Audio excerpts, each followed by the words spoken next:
Good evening and welcome to the April 15th, 2021 meeting of the Grafton, Mass. Disability Commission. I'm Roger Trahan, Chair of the Commission, and I call this meeting to order. As a preliminary matter, please permit me to confirm that all members and persons anticipated on the agenda are present and can hear me. Members, when I call your name, please respond in the affirmative. Daryl Reining. Aye. Christy Proctor. Aye. Matt Often. I'm here. Catherine Dorn. Aye. Jen Pearson. Present. And our newest member, Laura Deneen. Aye. And Trahan, aye, of course. Anticipated speakers on the agenda, please respond in the affirmative. Heather Nadeau. Aye. Is it Nadeau or Nadeau? It's NATO. It's not even that NATO. pretty. Oopsies, I'm sorry, NATO. It's Okay. totally fine. I have the kids call me Mrs. Tornado at school, and that helps them remember. So Okay, Aye. and Leora Bram. Aye. Okay. This open meeting of the Grafton Disability Commission is being conducted remotely, consistent with Governor Baker's executive order of March 12, 2020, due to the current state of emergency in the Commonwealth due to the outbreak of the COVID-19 virus. In order to mitigate the transmission of the COVID-19 virus, we have been advised and directed by the Commonwealth to suspend public gatherings, and as such, the governor's order suspends the requirement of the open meeting law to have all meetings in a publicly accessible physical location. Further, all members of the public bodies are allowed and encouraged to participate remotely. The order, which you can find posted on the town's website, www.grafton-ma.gov, allows public bodies to meet entirely remotely so long as reasonable public access is afforded so that the public can follow along with the deliberations of the meeting. Ensuring public access does not ensure public participation unless such participation is required by law. This meeting will feature public comment if anyone hops on board. For this meeting, the Grafton Disability Commission is convening by video conference via Zoom, as reflected on our agenda, which is posted on our commission's webpage on the town website, identifying how the public may join. Please note that this meeting is being recorded and that anything that you broadcast may be captured by the recording. All supporting materials that have been provided by members of this body are available on the town's website unless otherwise noted. The public is encouraged to follow along using the posted agenda unless I note otherwise. We are now turning to the first item on the agenda, but before doing so, permit me to cover some ground rules for effective and clear conduct of our business and to assure accurate meeting minutes. I will introduce each speaker on the agenda. After they conclude their remarks, the chair will go down the line of members, inviting each by name to provide any comment, questions, or motions. Please hold until your name is called. We kind of never do that. We're pretty well behaved. So, further, please remember to mute your phone or computer when you are not speaking. Please remember to speak clearly and in a way that helps generate accurate minutes. For any response, please wait until the chair yields the floor to you and state your name before speaking. If members wish to engage with other members, please do so through the chair, taking care to identify yourself. And lastly, for items with public comment, after members have spoken, the chair will afford public comment as follows. The chair will first read public comments / questions received in advance of the meeting, followed by real-time board and or applicant responses. For the record, there weren't any comments received in advance of the meeting. Public comments during the meeting will be conducted through the chat feature in Zoom. And the chair will read real-time comments and questions typed by computer participants in the chat feature, followed by real-time board / applicant responses. And finally, each vote taken in this meeting will be conducted by roll call vote. Okay. All right, first item on the agenda. Laura Deneen, a huge welcome. Thank you. A few tidbits about yourself. Sure. So my name is Laura Deneen. I've been living in Grafton for about 20 years. I have been involved in the special ed community for many, many years in the town. I have 3 children. All 3 have or had been on an IEP and or 504. So I was very active. I was chair of Grafton Sped Pack for about 3 years, way back when my kids were little. Now they're college bound and or in high school and don't go to Grafton High School. So this is still near and dear to my heart, which is why this interested me greatly. I also had worked at a large private university in Cambridge that we did a lot regarding WCAG 2.0, looking at our contracts to ensure that they were compliant, and if they weren't, what should happen. So all of this is, is near and dear to my heart. So I appreciate the opportunity to serve on this commission. Awesome. Welcome aboard. And next item on the agenda, just a quick reminder of upcoming terms ending 6/30 of 21, both Christy Proctor and Jen Pearson. And,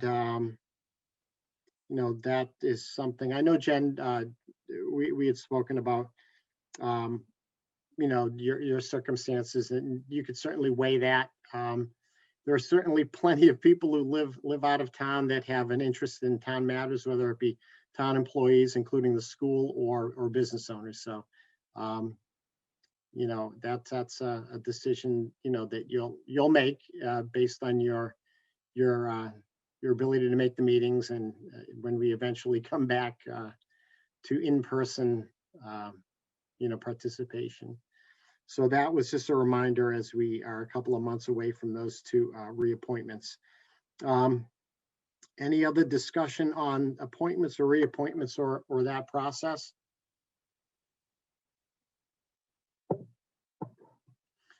Okay, none. All right, Disability Commission reminder. Annual conflict of interest online training deadline for completion was this past Friday, April 9th. I did it. It was like 90 something pages. Took me about an hour. And I actually think that I may have clicked out of the training before the very last page after I printed my certificate. I think there's an open meeting component to it regarding open meeting requirements that is also part of it.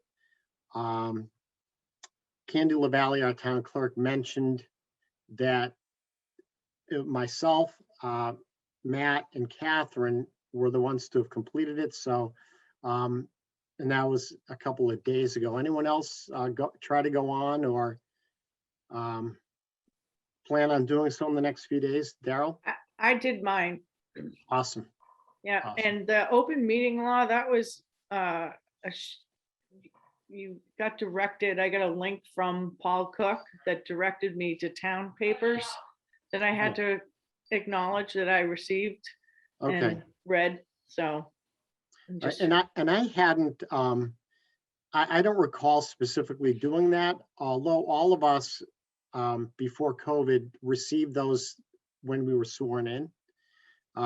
So I'll double check, but what I guess keeping closer tabs on it maybe than in the past, that everyone moves forward with that. And I know, Laura, I think you have 30 days from either appointment or swear in to do so. So you have a little bit of time. So I do, and I did receive them via email, and I have 30 days from swear in, and I should be done next week. So awesome, thank you. All right, so any other announcements? Okay, moving on to item 2 on the agenda, correspondence. That's just a placeholder. I didn't receive any other than like internal correspondence back and forth regarding various agenda items. I didn't receive any external correspondence, out of the blue. All right, so item 3, municipal trainings by Mass Office on Disability or others. So I spoke with our town administrator, Evan Broussard, today, and there were follow-up emails. I know, Matt, that you were CC'd on a couple of them. And Evan emailed Moss Lynch at Mass Office on Disability to arrange disability non-discrimination training for various employees at the municipal center. I think what his intent was is starting off with a handful at first, but eventually, as time permits, have everyone do that. And then he also sent an email out to Jeff Dugan at Mass Office on Disability to get 5 or 6 staff, including himself and William Blake, to get trained in the community access monitoring training. And I guess that they whittled that down because it's remote, at least during COVID, it's free of charge. That used to be a fee, just, for travel expenses and such. And I think it's whittled down to 2 4 to 5 hour days. They don't have to be consecutive days.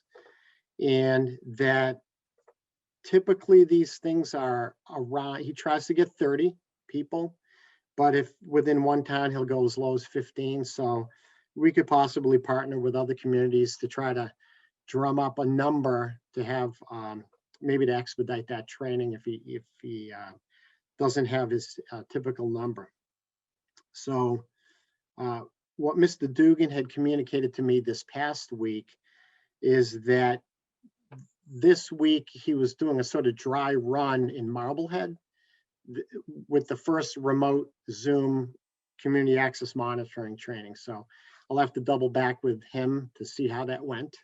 And so that is some movement on something we've been talking about for a while. So he was excited about it. What I didn't know about Mr. Broussard, among many tidbits that are related to what we do, is that he was previously in Munson the ADA coordinator. So he's familiar with these matters, and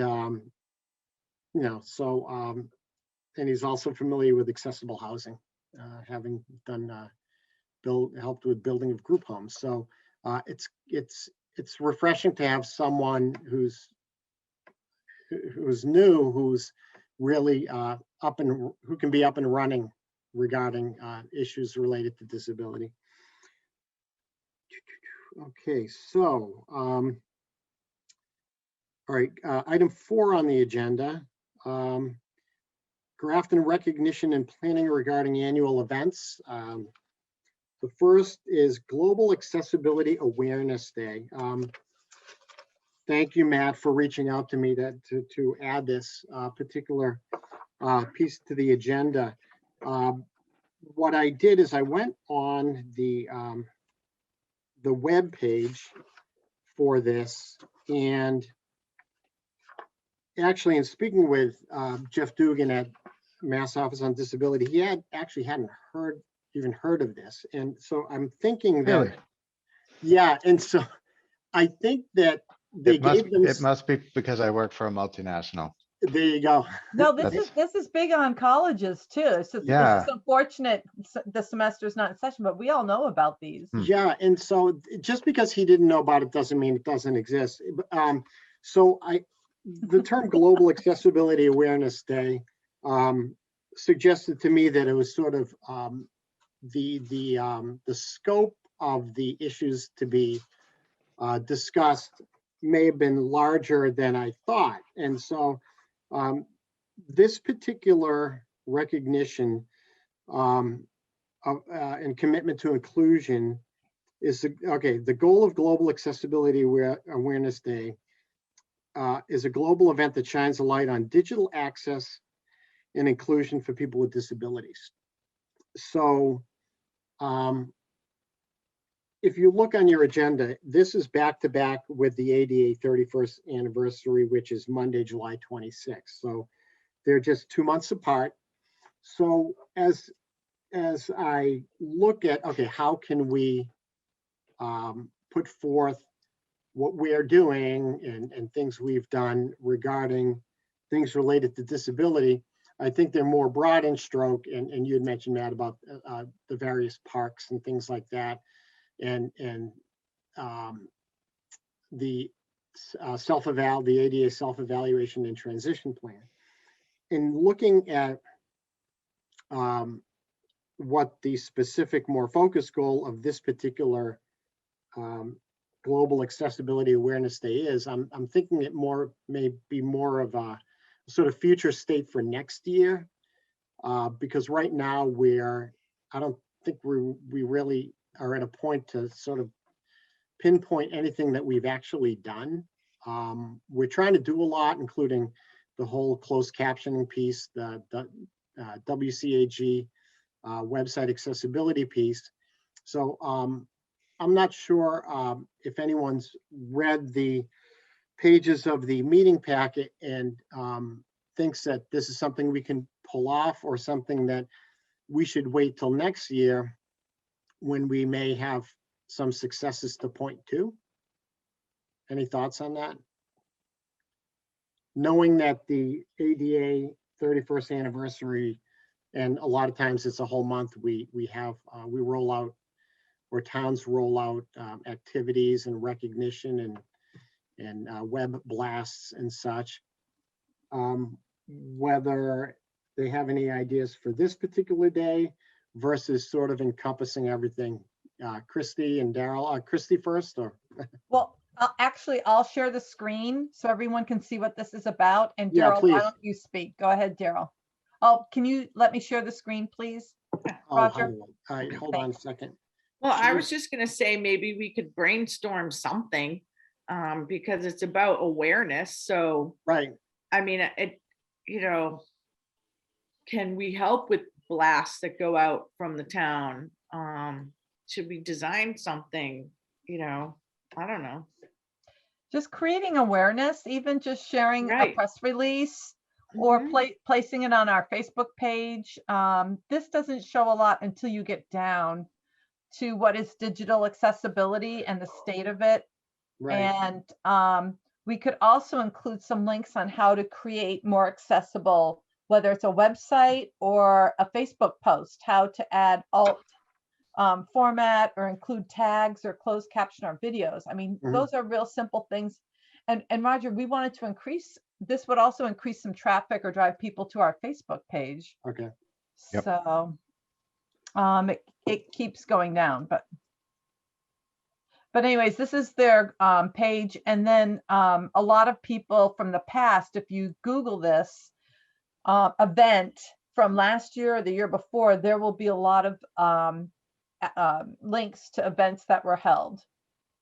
So how do we go about doing this? Because I didn't have any hard data or pamphlets or information to sort of, I thought I was going to be more prepared for this type of thing than that pertain perhaps to our own initiatives that we've already done.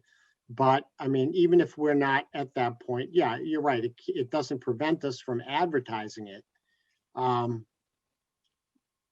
how do we do that? As far as Well, first is Roger, no paper. right. No paper. No, when I meant paper, I meant know. digital paper. I know, and that's hard for some people to get their mind around, but really it's a different medium to convey, and in that medium it's accessible. For example, just pulling up the notes here, I had to reformat the document to make it accessible.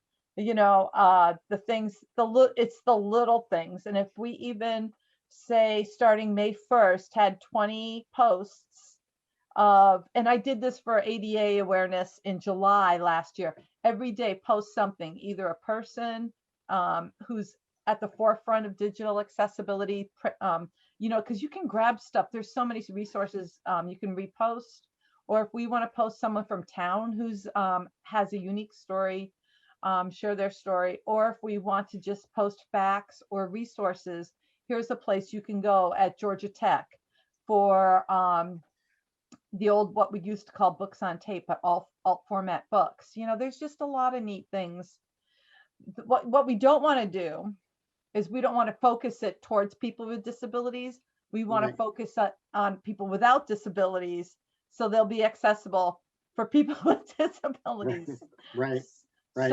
So it would be an interesting thing to do, but it can easily be done. How would it be every day, once a week leading up to, or just that week? How many of us would need to tackle this? Well, And- who are you, the Facebook administrator? Yeah. How do we get on our pages? Roger posts, right? No, okay, so the only thing I've posted on Facebook is the Zoom meeting link and the hyperlink to our meeting packet on my own Facebook wall, on All Things Grafton, on Grafton Rise. And I think that's it. So I don't have access to the town Facebook page. That would be something that, either Mr. Broussard or Mr. Blake could put up there, but who would put this content together and feed it to those folks and have the time and the resources to sort of get a blast out, however frequently we agree on.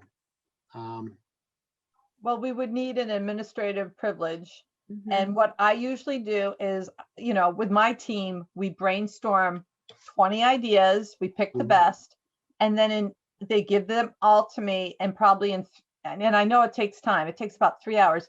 I create all the posts and I preload them and I set the time for when they're going to be released, and I'm done. And every day at the time I specified, they pop up on Facebook.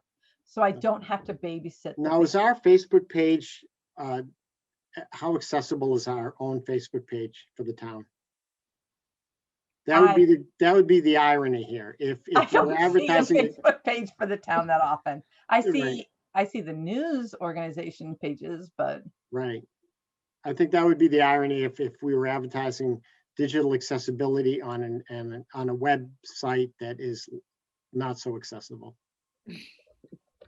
Darrell, did you have any comments? No, I was gonna say, if I'd be happy to work on that with Christy, and I would think that we would probably need to contact Mr. Blake and Mr. Broussard and get administrative privileges, and then, I don't know if we could send something to all of us to have ideas pooled in one place, like a Google Doc Google Docs, yeah.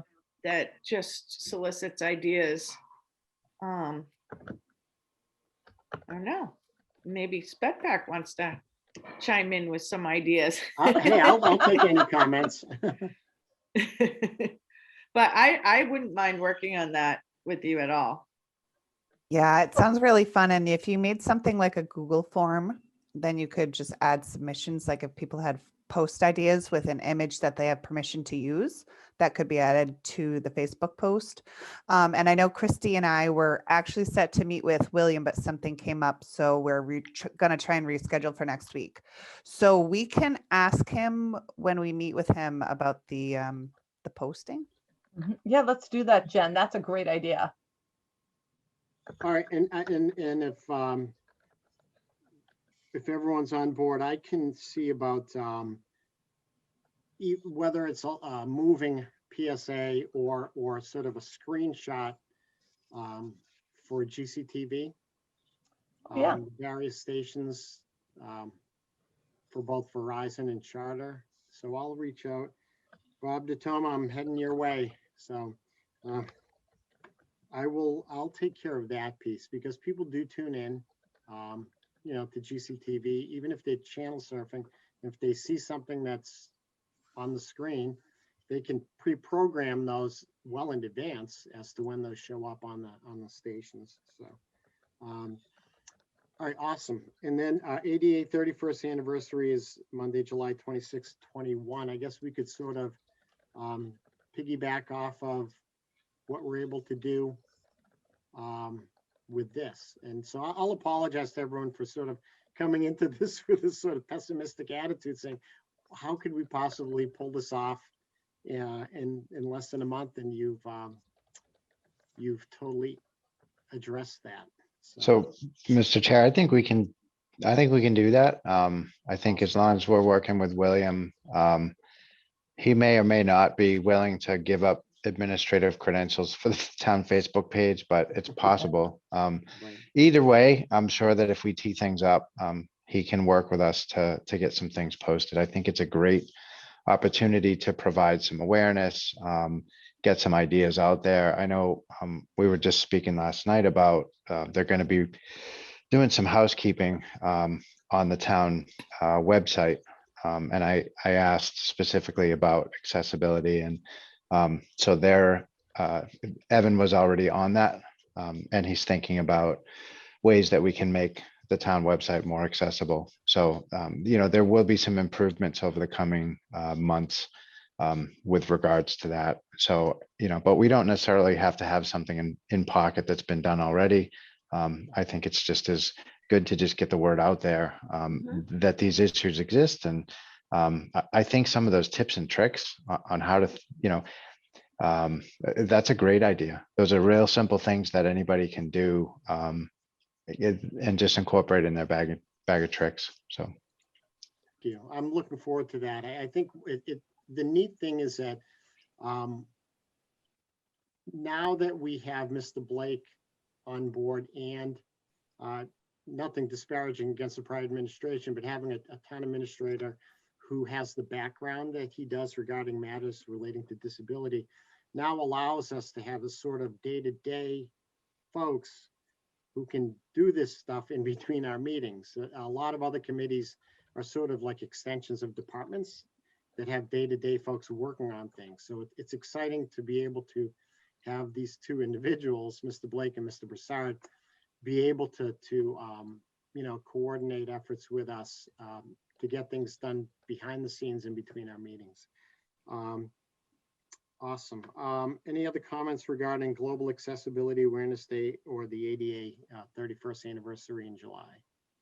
I'm happy to assist in any way. I know that at the previous university that I made reference to, there were issues regarding accessibility for the students accessing online classes, and there was a lot of work that had to be done there because of certain lawsuits, etc. So I'm happy to add any sort of information there and or assist. Awesome. I'm putting you down, Laura. Thank you. Okay. All right. Moving on. Special Education Parent Advisory Council, CPAC. Introduction and discussion with our co-chairs and newly re-elected co-chairs, Heather Nadeau and Leora Bram. So don't have any specific agenda item. It's just an introduction, an open discussion of ways we can partner and whatever we discuss here. So welcome. Thank you. Thank you. I was going to jump in quickly and build off what Laura was just talking about, because I think a lot of students in Grafton schools have had challenges with accessing some of the online learning. So I do think there's probably some partnership opportunity for us to also be reinforcing whatever you're doing from a social media and messaging standpoint in terms of getting our families involved in what their experiences have been, and strategies where that have worked for our kids, because it was certainly an issue for some of the kids learning remotely as well. So didn't come prepared to talk about that, but since it came up, I was like, wow, that's a really easy one. That's sort of germane to what our group has been talking about this year. Tell if you could share what Everyday Heroes is and speak of the extension of nominations. Yes, Heather. Oh, I'll go. Yeah, I'll take that one. Yeah, sure. So I'll give you a quick introduction. I've met a few of you. Heather Nadeau. I have three children. I have daughters in 8th grade, 6th grade, and my son is in 1st. Sort of my life trajectory changed as a lot of special needs parents do when you, or it does when your child is diagnosed. My son was diagnosed at 19 months with autism, and I came from college administration to now I'm co-chairing CPAC, and I am a literacy interventionist at West Grafton Elementary School. So basically what I'm doing is working with kindergartners with their emerging learning skills. So what being a special needs parent has sort of taught me is about their different styles of learning and how to approach that. So Leo and I were very excited to be involved in CPAC. We come from very different backgrounds, both professionally and with our families, but sort of collaborated on this. So we're pretty excited about this so far. So yes, we were newly reelected with Sarah Gogan being being secretary, and Stella Vikas is on as treasurer for the next year. So elections are usually in April. The previous administration had not held elections, so we held elections. They held elections in October, which is when Laura and I were elected. So, okay, so quick on that. So, Everyday Heroes is something that was present before us, so for our time, and was not actually held last year. So, what it is for any special needs family, you can nominate someone who has made a difference in your child's academic or social life.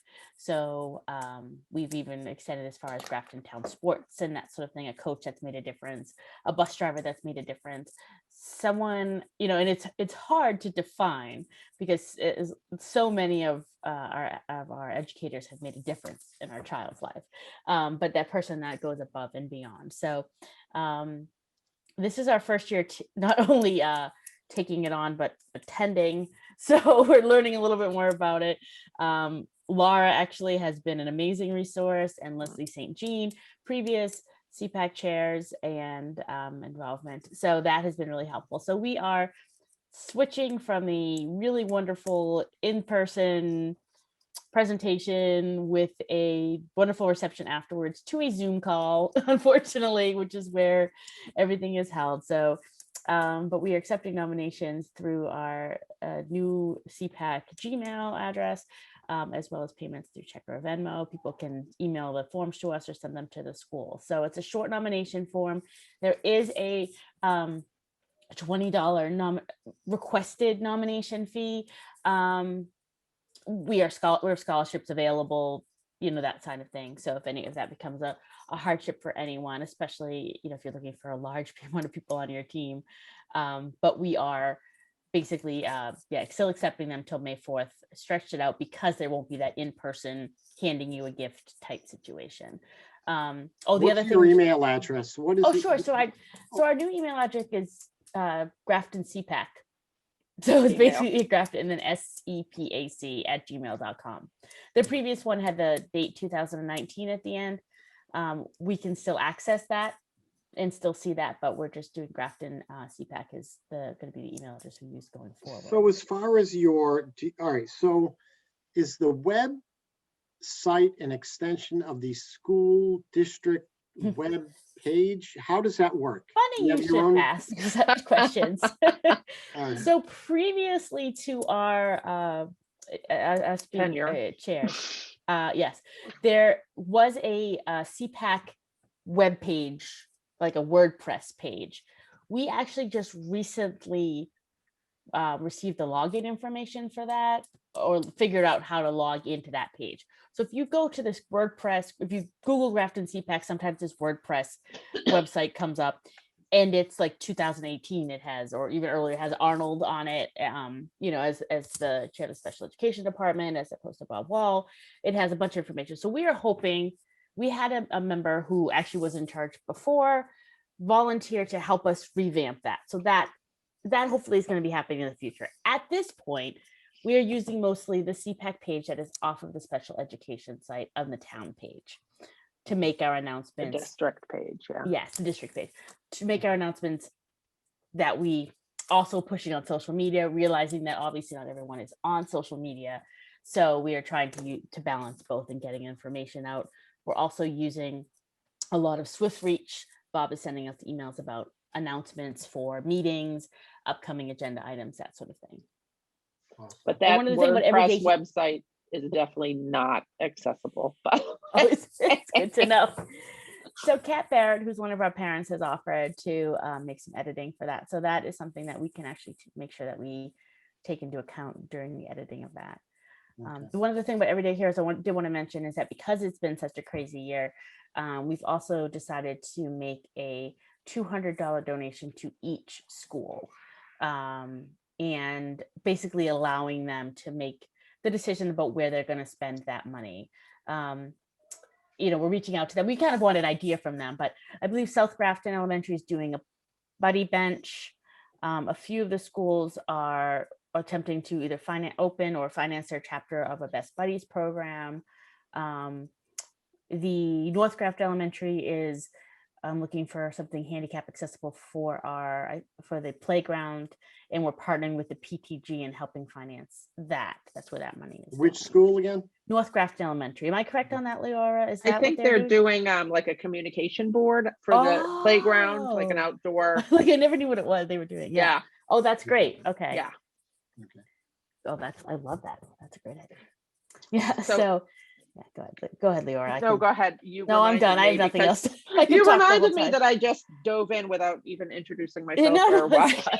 I like talking I'm- about myself, so it works out really well. So I'm Leora Brum. I have two children in the Grafton schools in 6th and 3rd grade. My 3rd grader, Renan, has Down syndrome. Like Heather, when we moved to Grafton, I had no idea that I would care about the special education program in our district. I've since found out that people in Central Mass who have children with Down syndrome often move to Grafton because Grafton kind of gets Down syndrome, which is really nice. My son is younger. I will see how it goes as he gets older, but yeah, really happy to be involved in CPAC and get more involved in town. I think another thing, and Heather kind of alluded to this when she talked a little bit about including coaches and town sports in the Everyday Heroes program, is one of the things that I found with our son and just in talking to families in other towns is how accessible our town sports have been to kids with different abilities. Roger, in fact, you were one of Renan's coaches in soccer years ago. It's interesting. I hadn't made the connection until you mentioned his name. Yep. He was a joy. He was awesome in soccer. It's a lot of those games at the Lions Club. Yeah. Yeah, and he is still a soccer fanatic. We do have a challenger baseball team now. He has most years played on both a challenger team and a typical team. So yeah, one of the things I kind of wanted to call out and talk about how we recognize as a town is really just how wonderful the town sports leagues have been about kids with different abilities joining. It seems to be pretty universal. And I don't know how we encourage and talk about that, but I think it's from what I've heard from other people, it doesn't happen everywhere the way that it happens here. So even with our son, we were kind of like, maybe he's the level of soccer, for example, is getting too competitive for him.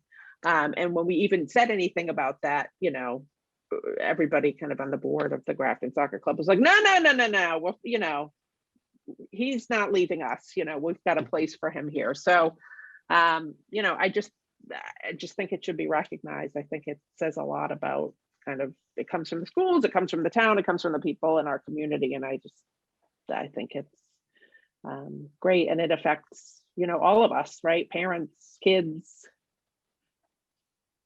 Yeah, I think although there's always need for improvement, I think Grafton gets it compared to a lot of other towns in many areas. Mm-hmm. That was one of the reasons Leora and I really wanted to get involved. And, admittedly, we have younger children in the school district, and we know that as they get older, we're learning as they get older, things are going to get more challenging for them and, for our support and that sort of thing. So, but we really we're both really thrilled. Moved here before we had child with special needs and pretty happy with their services so far. So we want to make sure we can pass that information on to everybody. And you know, one of the biggest things that I've learned, and Leora sort of touched upon it when she talked about sports and that sort of thing, is just the inclusion piece of special education. And so that, you know, when my son flaps when he's excited, or he doesn't say hi to them right away because he's a little delayed on social communication, that's just Johnny. Like, that's just John, like, that's just what it is. And the kids play with him, and he has really good, great friends. He has friends on teams and class. And I think that's one of the things that Grafton does great, is that just that inclusion piece, that this child isn't any different. It's just their personality. It's not that they're pulled out or they're in a separate classroom. It's just their personality, and this is the person that they are. So I think it teaches all of our students about differences at a very young age, and the acceptance of that. So I think that that is a huge, huge piece. Know that at the top of our disability commission meetings, I always throw announcements on the agenda. So let me know if there are any things coming down the pike regarding announcements that you would like me to, you know, put forth to the community, and I'll put it on the agenda, and regarding activities or initiatives or thing, you know, whatever. So That'd be great. Thank you. you're welcome. Anyone have any questions or comments for Heather or Leora? Hi, ladies, I do. How many nominations did you have this year? They're slower coming. I Yeah. think we're up to like 50, I Yeah. think.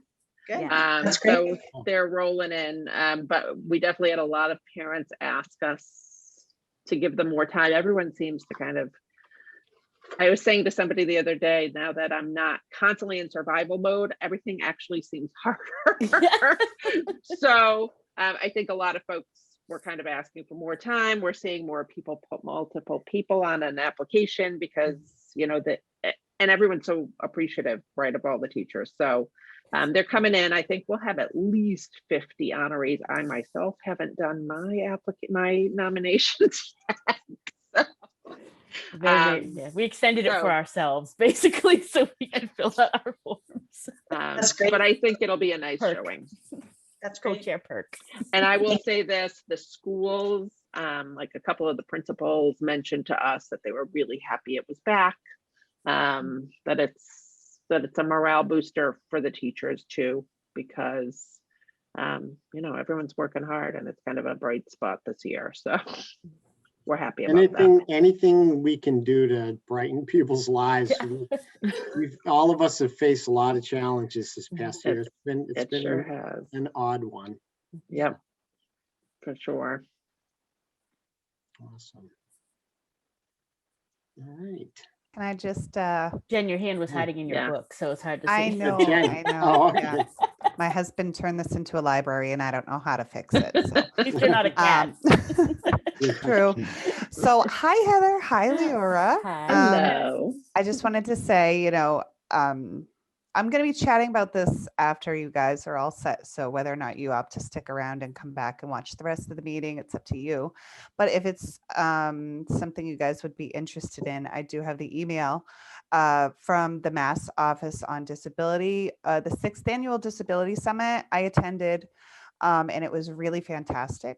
I have links that cover the video replays of the different presentations, as well as what's included here in our meeting packet, links, if that's something that might be useful to add to the resources that you guys have been putting, in particular, you know, I'll chat on it later, but Perkins Library one and all of the first information about the Mass sites to check out different accommodations, particularly with accommodation awareness being a big thing right now. So if it's okay, I'm just gonna, you know, dig up that email for you guys and send it over. Please. Yeah, we would definitely post that. So one thing that everybody should know is we do keep a Google Drive folder for parents.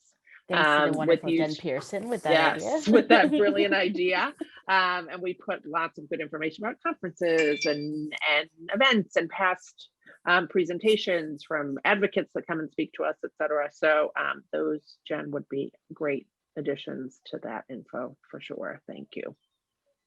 That actually, Jen, is a good segue because Heather and Leora, that actually is the next agenda item regarding the Virtual Disability Summit. So I'll tell you, the Mass Office on Disability does have a ton of information, and they're just looking for people to use their services. I think a lot of people have just kind of either backed off or don't know what services are available, and they're just waiting for people to reach out to them. So.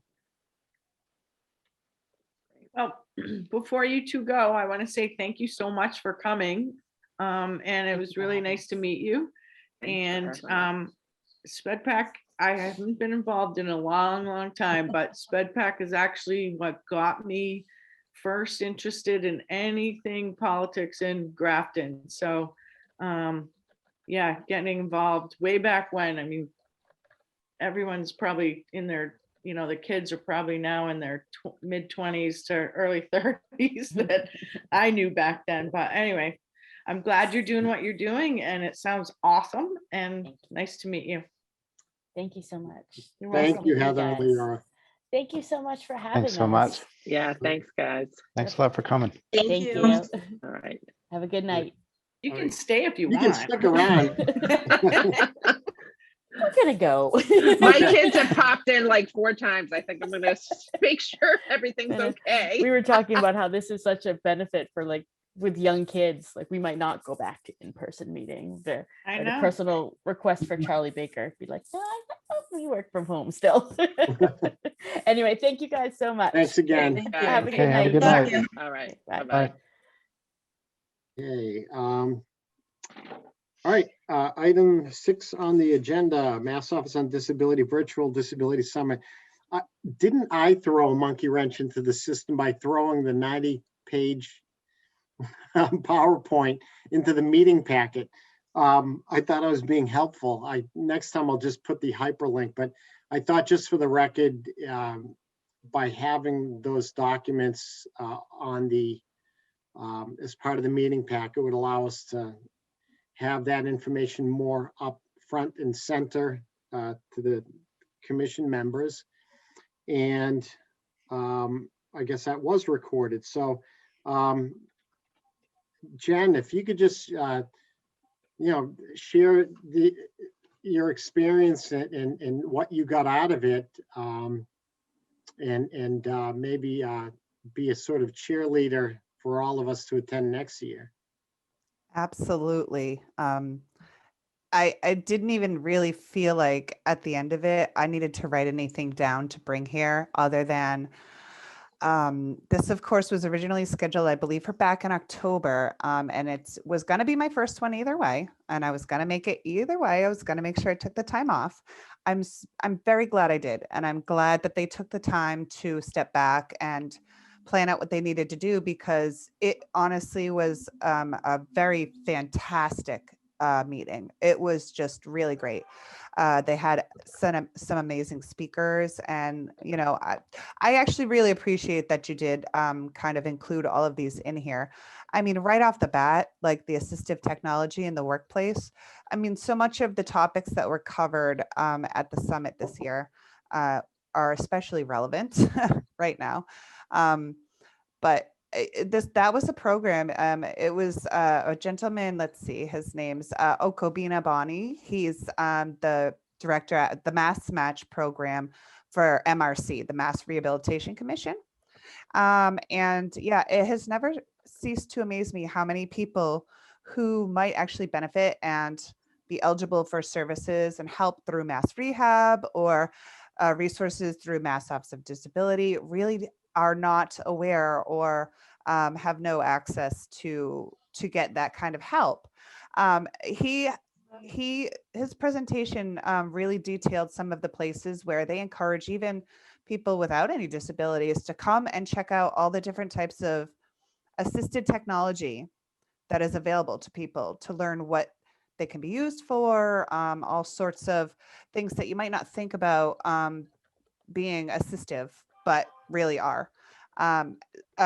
Just to quickly, I'm just going to scroll through here.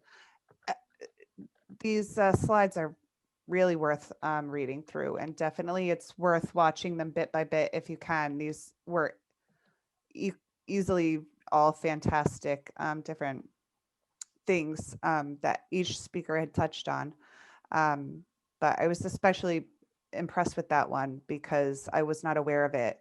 And I did notice on his website, there are some links that don't work anymore. I believe some changes that were made during the last previous presidential administration. So I had planned on personally just reaching out to see if they had any alternatives to some of the assistive technology websites that list different types of tech that are no longer working. So we could see if that could get fixed.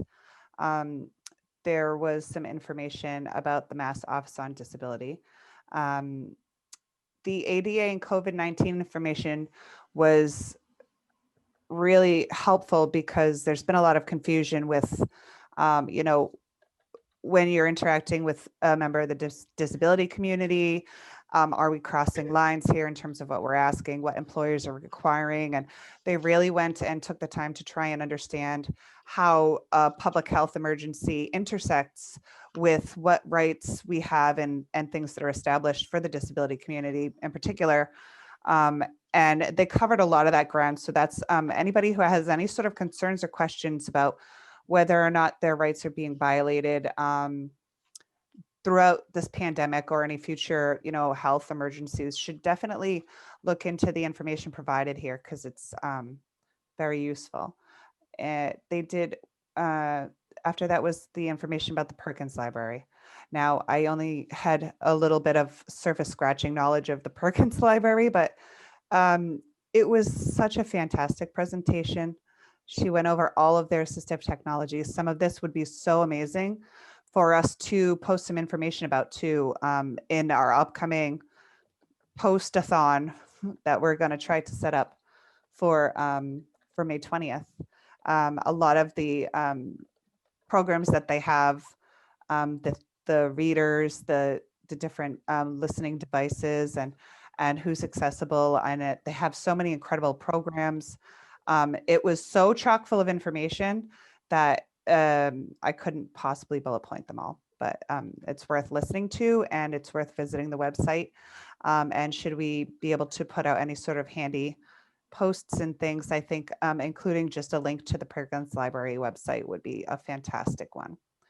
The Independent Associates, it was a independent living programs coordinator for independent associates in there. Throughout Massachusetts, they cover different sections and areas. They did a presentation that was mostly covering some of what they've been doing recently with some of the pandemic changes, but they were talking about some of the different supports that they have. They have some specific programs that are, you know, pre-employment to help youth transition to employment. And they also were talking about the transition to adulthood program, which I think are extremely useful, potentially underutilized resources. But they said they're happy to speak to anybody, even if you're not in their service area. They are happy to help you. They'll reach out to other service areas. They're looking to just get people involved and to help the people that they work with help transition to adulthood and get ready for workplace things. They've been setting up a lot of Zoom groups and social meetups, game nights, and they're inviting anybody in any of the communities to just jump on, disability or not, youth or not, anybody come on and have a good time. So they're making those places and spaces for, you know, people to come and have a good time. One of the ones that I thought was very, very cool, and I want to check out at some point when I get a minute, is Disability Culture Group, which I think is very cool. It says they is a discussion-based group about disability culture. They do all sorts of things from poetry, painting, interpretive dance, and so a lot of that presentation was just a fantastic discussion about all of the different clubs they have, and like anime clubs and movie nights and just different get-togethers for individuals, both with disabilities, their families, anyone in the communities are all welcome to join. And then the National Black Disability Work in the Black Community presentation was completely amazing. Being a member of the disability community myself means I often can see the ways in which it's easy to overlook some of the challenges that we face. And it's also been pretty apparent that when you also have other communities who are often overlooked and that intersects with the disability community, it gets very easy to then, as I guess an oppressed or disadvantaged group, then start disadvantaging some of your own. And it was just this in particular was an incredible discussion about some of the work that has been being done in order to highlight and raise up the voices of Black and Brown, but people of color's voices within the disability community, because often the faces and the voices we see and hear are the same ones that we tend to see all the time. And they do face unique, specific challenges within their communities, both access to resources and being taken seriously. So all told, if you're into the social justice stuff like I am, this was definitely a fantastic presentation. After that, there was a great discussion. Dr. Sherry Blowett from, I believe his partner, one of the hospitals. And overall, that was very fact and data driven presentation. It covered the different issues relating to how disability and a healthcare system intersect, with particular attention being paid to the current issues going on with the COVID-19 pandemic. It was really good information concerning some of the different programs that they've been offering in the area and the ways in which they've been looking at new research and different ways in which they can actually better prepare and better expand some of their service models, how they can get more people in to get services that can be useful to a lot of the challenges that they're facing, and just paying attention more to how they're reaching out, because oftentimes the way that they have found they've been reaching out to members of the disabled community hasn't been effective. But by looking at this research and now really paying attention, they're seeing that there are specific ways that they have been able to increase engagement. And this was the point that has been brought up throughout the entire summit, but I think is the one that's probably the most important of all. Due to the nature of the pandemic,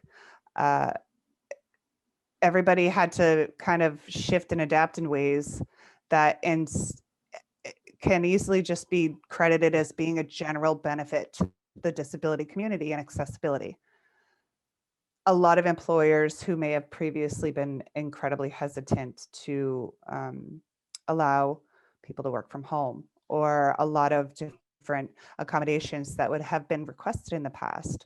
Suddenly, a whole new world has opened up, including for people like myself who never would have been involved before had this not happened.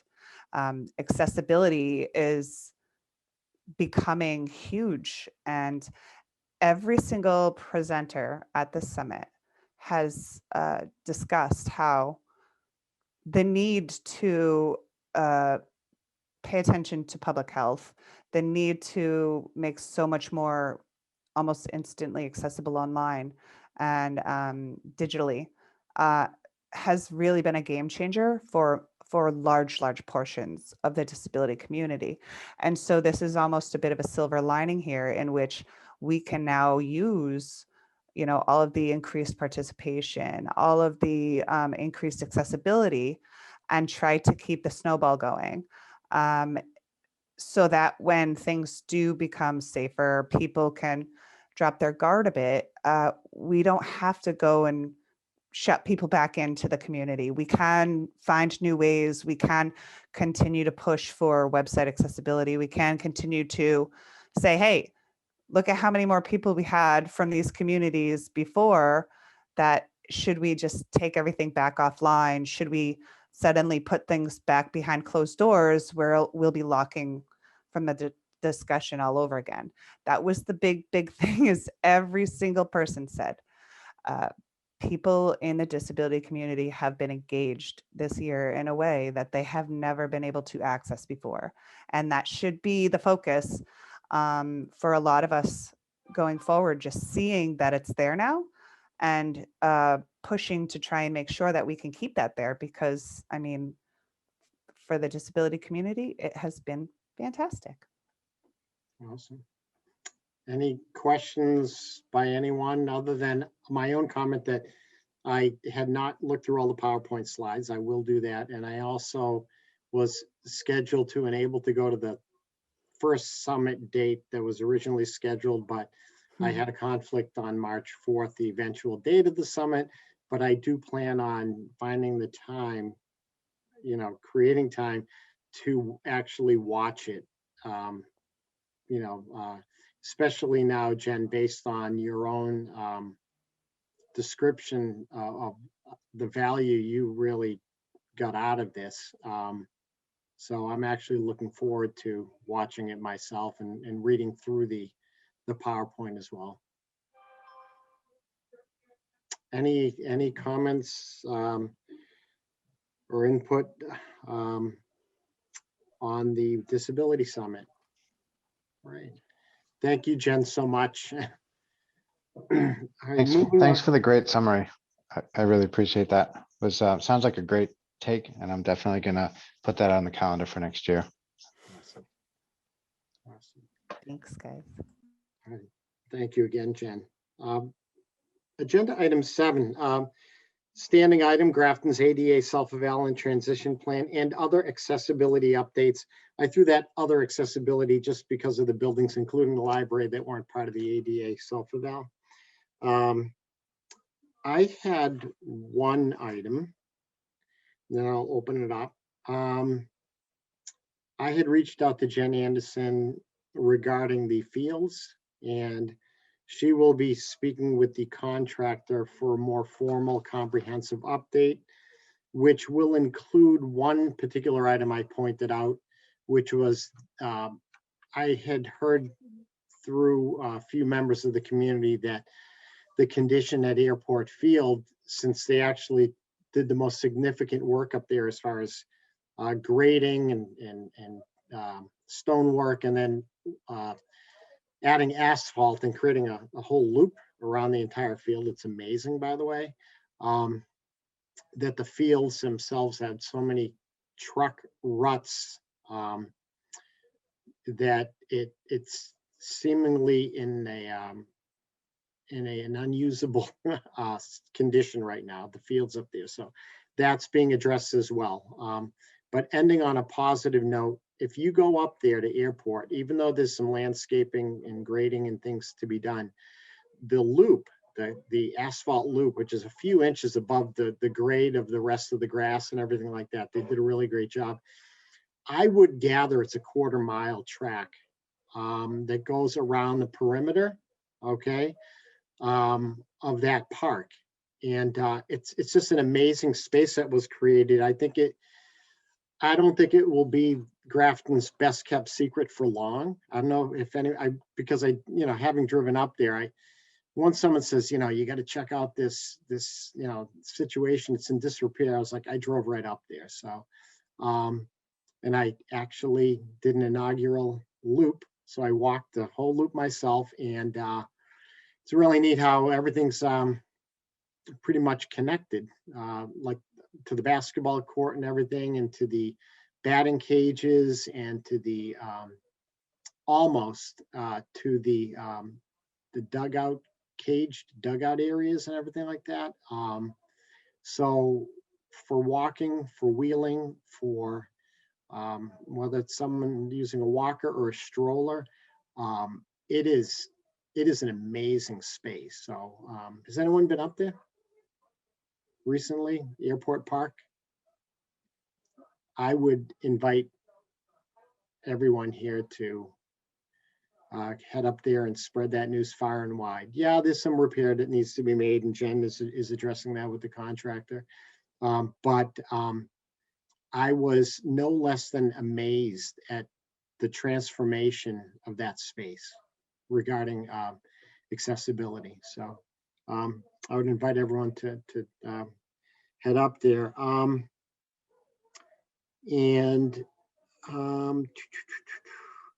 right,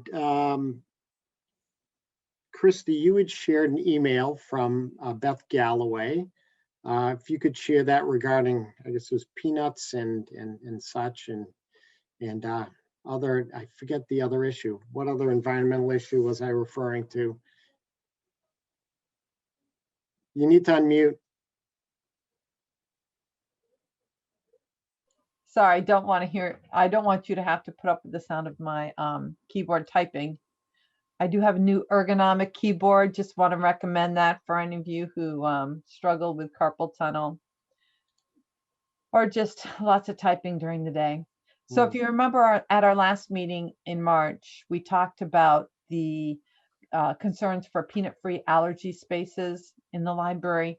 Yep. And we also, I also brought up the fact that perfume can be a trigger for people with multi-chemical sensitivities in my email to Beth. And Beth wrote back and said that she suggested that they make the children's room and the meeting spaces both peanut and latex free as part of the policy. And it would be a revision of the code of conduct. Now, she can't unilaterally make that decision, so it's going to go up to the Board of Trustees for a vote. And she'll let me know when the meeting will be, and I will send that meeting information to you as well. If we can go there to support her, I'm not sure when or what the time frame is. I don't know if it's going to be in the next month or if it's 3 months down the road, because I know they're busy with lots of stuff. So, but just to let you know that that's a consideration that has yet to be decided for for anyone with allergies, especially. So, any questions about the library? The library's going on track. June 11th, the stacks are arriving.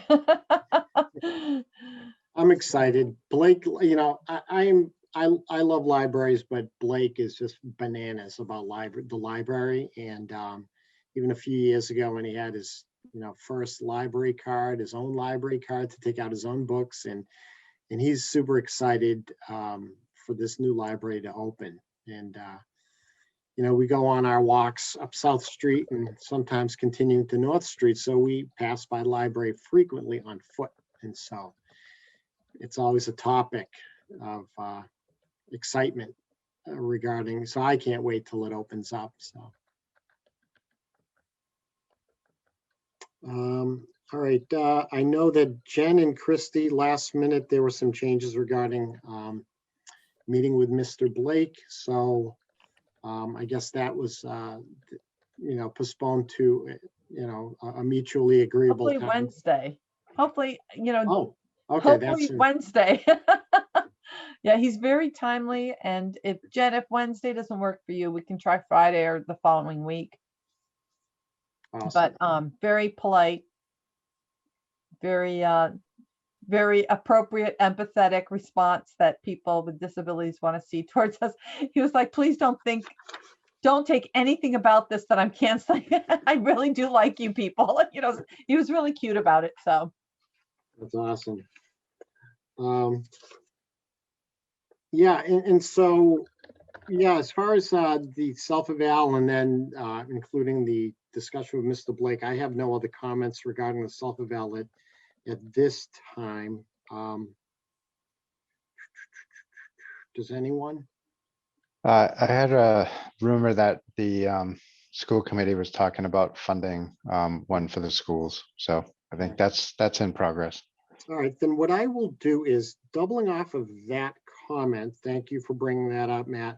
I was going to save that for for old business or maybe even new business, because Superintendent Jake Cummings had reached out to me and mentioned that at this past Tuesday's school committee meeting, the school committee was agreeable to the school department going out to bid for an assessment. It will require a vote at their next meeting, and they will start the bidding process. So I think this is really going to be fast forwarded. Yeah, so. Yeah, I'm glad they're not waiting for a grant. As much as I love getting, non-tax money, that's the starting place for so many different things. And they have so many facilities to cover that just weren't under the towns. So I think that's a great starting place, at least as far as the physical infrastructure goes.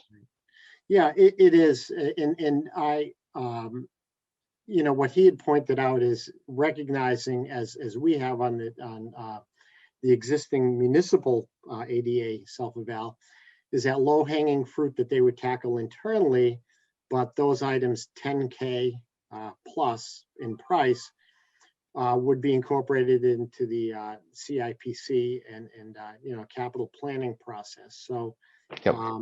And Matt, you're a member of that committee, so you'll have more stuff to go through, and that's an exciting place to be. That it's not just limited to the municipal facilities. So. Absolutely. Yeah, no, and I think just like any of, this is a continuous program, right? So it never stops as far as accessibility and, kind of the remediation and all of that work is just going to continue. So I think from a capital planning standpoint, I've asked Mr. Brasser to work with Mr. Berger to, essentially break down the plan and try to come out with a program of capital investment. And I would anticipate we'll see something similar once the schools have had theirs done, that we would have a systemic approach to, improving our posture with regards to that. So, I'm really excited about it. I think, was really happy that the townspeople voted to authorize essentially a funded capital program. It will allow us to do things like this that we probably couldn't have done last year or the year before. So It's good. Right. I'm excited about it. And I'm just looking in my own, you have no idea the paper jungle I've created that is not visible to the lens. And so I'm just looking, I have all these notes and I'm drowning in paper. We're not surprised, Roger. Daryl, are you surprised? No, but I have a question. Sure. So many meetings ago, when Matt and Catherine were making that Excel spreadsheet, we were going to take time to divvy that up and each of us be responsible for making sure parts of it got at least presented to department heads or used as a checklist for people. So I was wondering if we were going to revisit that and redivide it. I know we had touched upon it, I think, at our most recent meeting. And I wasn't there, so I apologize if No, you guys already and did this and I don't know. When we were going to wait until we had a full commission. Oh, look, we have a full committee. We have a full commission. Laura, tag you're it. You get now. But I mean, maybe we come prepared for the next meeting. I know that, I've been taking parks and rec, and I know that, Matt, you've been going back and forth, with Mr. Brassard and Mr. Berger regarding the municipal center. And I know that a lot of the communication stuff is, Christy and Jen. And Matt and Catherine, you would work together on the documents. So is it, Do we all have access to that document? No, it's not on a shared drive right now. And Christy, now that you're clerk, what happened is that we haven't revisited that discussion about the sort of gatekeeper, so to speak, of that document and getting it into a shared format before it was missing. And then we really never revisited where that would be housed. And I thought when we spoke about that 2 meetings ago, we felt that it couldn't be shared anywhere because of conflict with keeping files in a public space where I forget the exact wording. I'm sorry. I mean, I think it could be shared if it was a PDF, but if we're still working on it, that's a whole different ballgame. Like I Yeah, wouldn't but want. PDFs are now, I alter PDFs all the time now. Right. PDFs are now accessible. But PDF, it would be two Oh, because. you mean of- for people to change? Right. Yeah. Oh. But the Because nature of it, we've been going back and forth about this for like 2 weeks with our accommodation letters, which shouldn't be alterable. Even if you lock it, it can be unlocked. I mean, if people really no. wanted to, yeah. Well, here's maybe here's a way to think about it, maybe. So I didn't include the Parks and Rec piece of it Right. at all, right? And the reason that I didn't do that is because I think the commission felt fairly comfortable that Miss Sanderson was just running with it, that she had kind of taken her whole approach, taken that off into her own spreadsheet and was just running with it and was checking back in periodically against progress against the plan. You know, the rest of the plan really, it only has 2 components in terms of ownership. right, There's Mr. Berger, who is our facilities manager for everything and has agreed that he's accountable for all of the remediation against the plan for everything except for the police station. So really, you know, if we're happy to have Mr. Brassard and Mr. Berger just take that same approach, I've sent that spreadsheet to both of them. Hopefully Okay. it's useful. You know, I guess as a commission, I think we should talk about what we want to focus on, but I think now that that's kind of been handed off, I feel better that that's kind of in hand. And so we Okay. can, I don't know. I mean, I'd be interested in what everybody else thinks about that, but that's might be one way to do it. And then really beyond Mr. Berger's work, we just have the police station piece.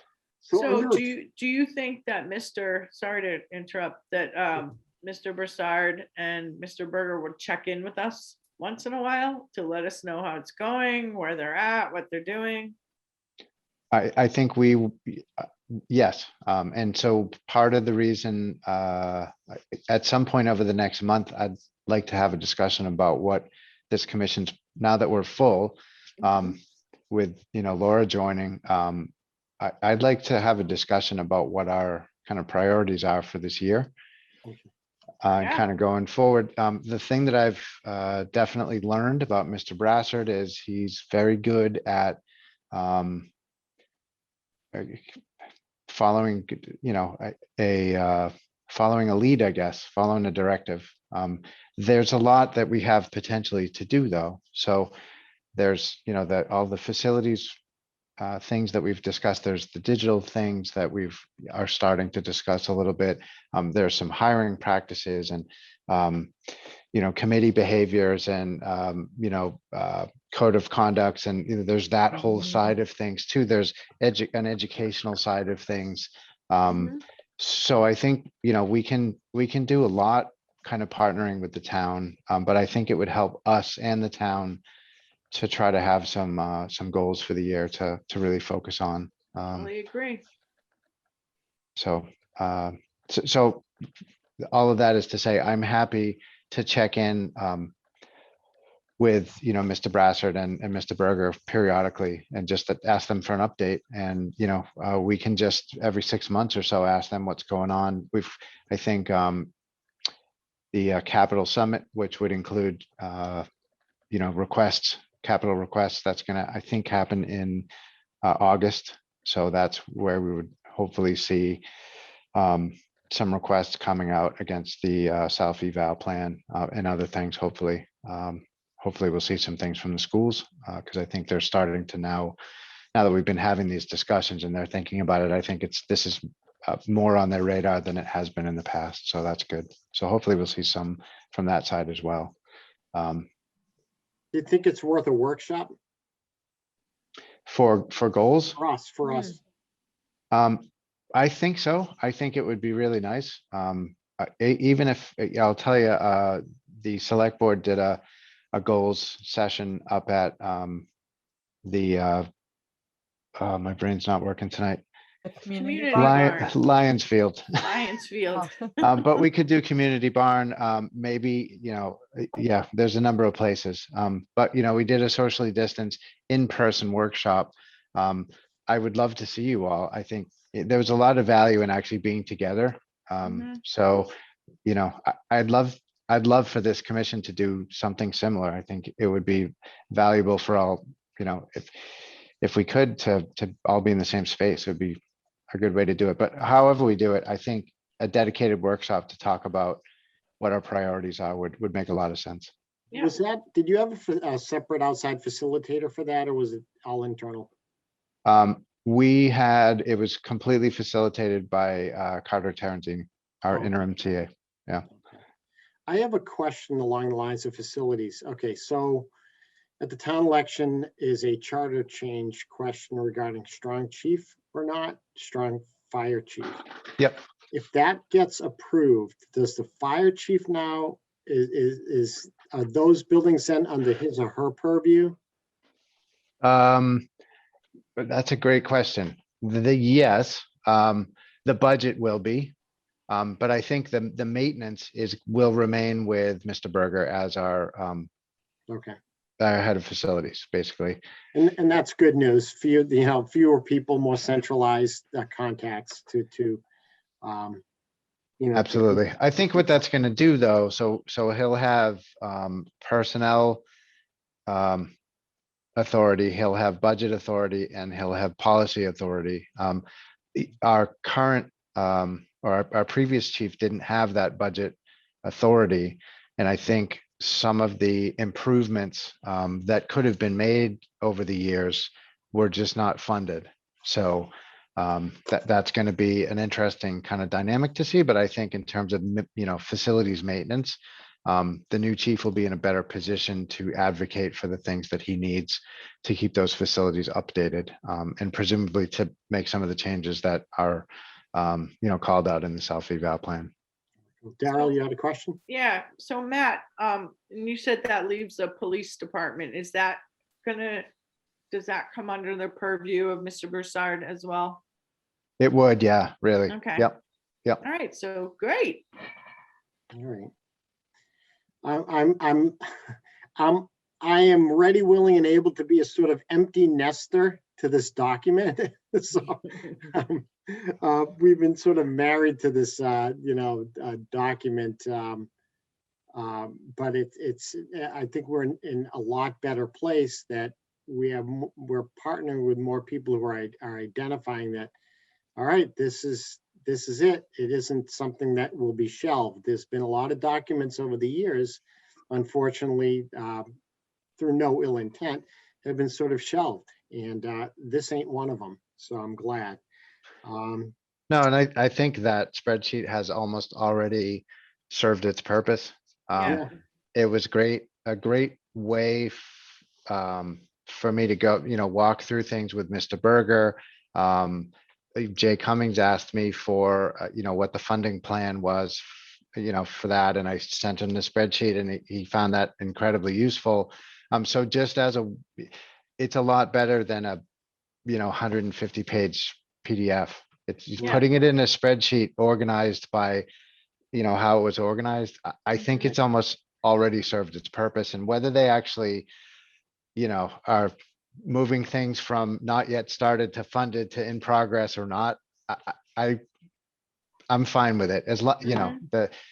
I feel like it already kind of did its thing as far And as I'm concerned. as long as well, the schools and putting this out to bid, and you make sure that that's part of the RFP is that it includes an Excel document.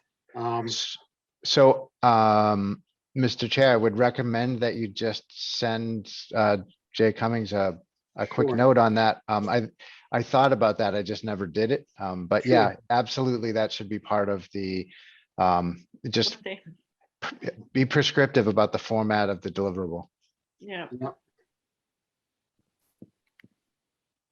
All right. So is that going to be a motion or just a recommendation, or we're just suggesting that Roger send Jay Cummings a note? I've been I mean, my own opinion is that this would just be a continuation of an email conversation that I've had with him over the past few days. Good, Yeah. okay. I'd agree with that. All right, cool. Okay, wait, Roger, one more quick question. Yes, Christy. Because I'm just writing a few things at once.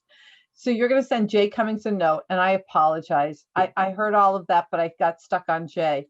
Because, I've been writing Mr. Berger a lot, never Broussard, so Jay was a new one coming at my brain at this hour. What are you gonna write the note about again? I know, just Sorry. to make sure that the deliverable includes an Excel format on the the RFPs when they go out to bid for their school district self-eval. mhm. So So that somebody there does not have to do it. Yes. Thank you, Matt and Catherine. Yes, exactly. All right, are we ready to move on to meeting minutes?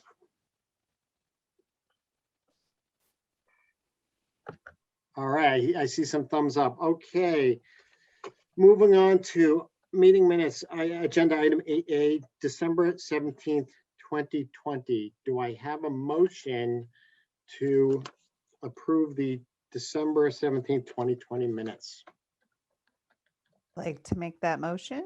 All right, Jen makes the motion. Do I have a second? Sure, I'll second it.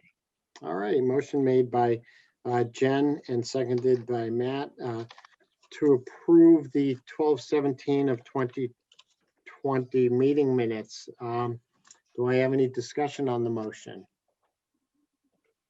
All right. I just wanted to note there are a few places where Christie's name has an Yeah, extra I was just E, gonna a say couple that. small things. All right. I will Sorry, note- Christy. Oh, yeah. Christy with an extra E or I. December 17th, 2020, not 2021. On the top of the, yeah. Ah. Okay. Yeah, and thank you, Jen, for pointing out that, yeah, so the whatever spell check of Christie with the extra E. Okay, so on page 2 of the minutes, let me know when you're ready, Daryl. On page 2 of the minutes, item number 4 on Parks and Rec, the gentleman who from US Playground Surfacing, Michael McGuffey, his last name is actually spelled different than what you have it. And it's instead of EY at the end, it's IE. It's MC capital GUFFIE instead of EY. And there are a couple of places in there that it's noted. And then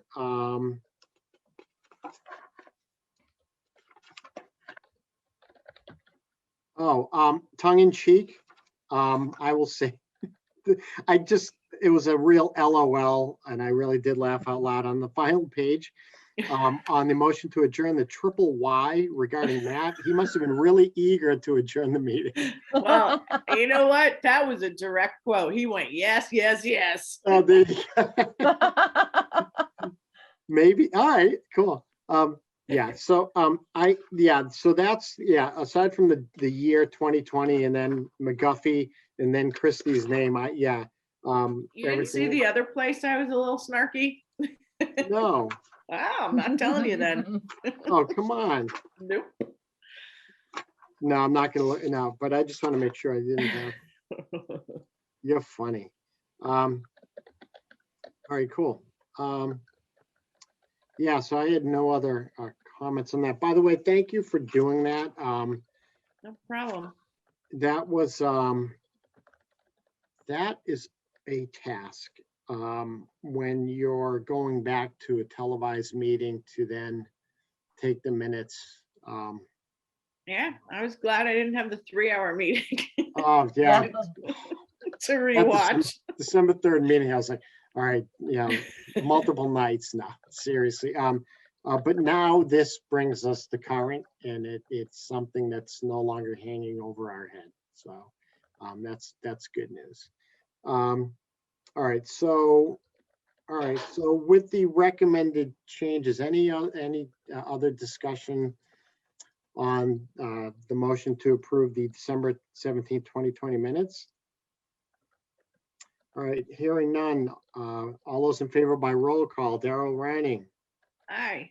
Christy Proctor, Hi. Matt Often, Aye. Catherine Dorr, Aye. Jen Pearson, Aye. Laura Denane. I will. She can't No, I'll vote. I accept wasn't No, I at will the accept meeting. and abstain.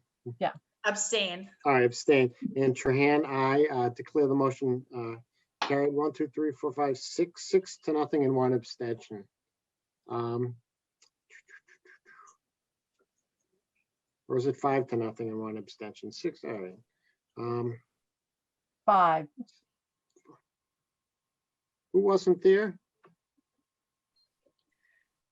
We're all here, but Laura abstained. That's right. Okay. Just. It's 6. Oh yeah, that's right. And Melissa. Yeah. 0-1. All right. Cool. All right. Declare the motion carried. All right. It's late in the evening. Sleepiness and weariness in a virtual world. All right, agenda item 8B, March 18th, 2021 minutes. Do I have a motion to approve the draft minutes of the meeting of March 18th, 2021? So moved. All right, motion made by Matt. Second, I mean, Sorry. Thank you, Catherine. I didn't hear. Was that a second? Yeah, I'll second. All right, motion made by Matt and seconded by Catherine. I think to- I'm every second on those minutes too. and no one will take that away from you, right? No. Oh yeah, I'm number 2. All right, any discussion on the motion? Okay, okay, I will, hearing that, I will comment on. All right, so Jen Pearson is listed as both present and absent. Oh, no, she's at a few places it says if she comes. Right. Yeah. So she was absent, correct? In the end, yes. All right, so. Let me go back and change that. All right, so. I like that. Present we- and absent. Yeah. Well, we had the expectation, Jen, no ill will here, but we were kind of hoping. Right. It's okay. I like being Schrodinger's member. The other question I have, and I don't know, I mean, because this is eventually going to be a PDF, I would say that I don't know if anyone would take the time to actually type out the meeting packet hyperlink if they ever saw it, but it seems to be in like really, really tiny print. Is that something that could be enlarged and put on a second line? Oh, you pain in the neck. And you know I what? know. No. Why aren't we renaming the meeting packet Earl using Tiny Earl? Oh. This makes no sense at all.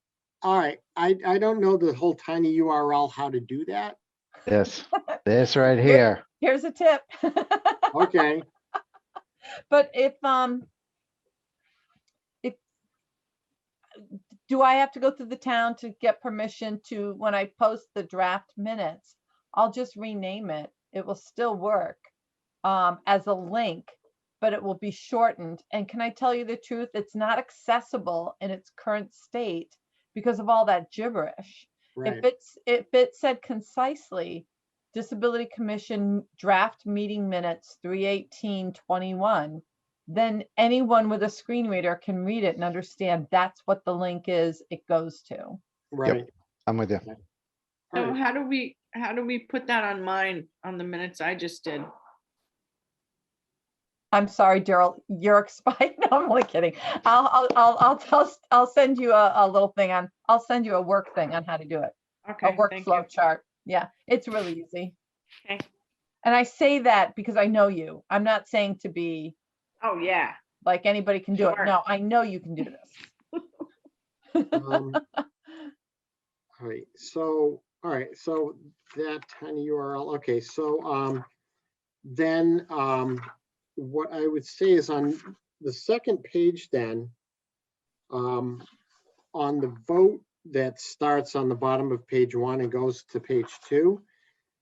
And then that sort of little Excel block of that lists the vote, who voted and what their vote was. Then what I would then ask Christy to do is, because A means abstain and not absent. Make it Y. No, she wasn't there. And so just delete Jen's name from that. Yeah. Just Oh, delete that gotcha. line I get it. Okay. Got it. from both that and then the block below it from that other Yeah. vote regarding the vacancy on the Disability Commission.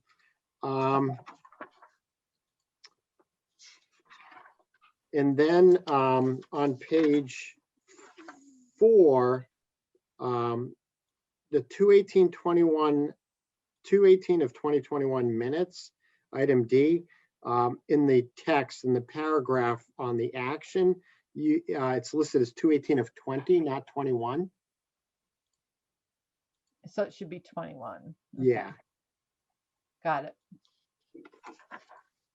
And then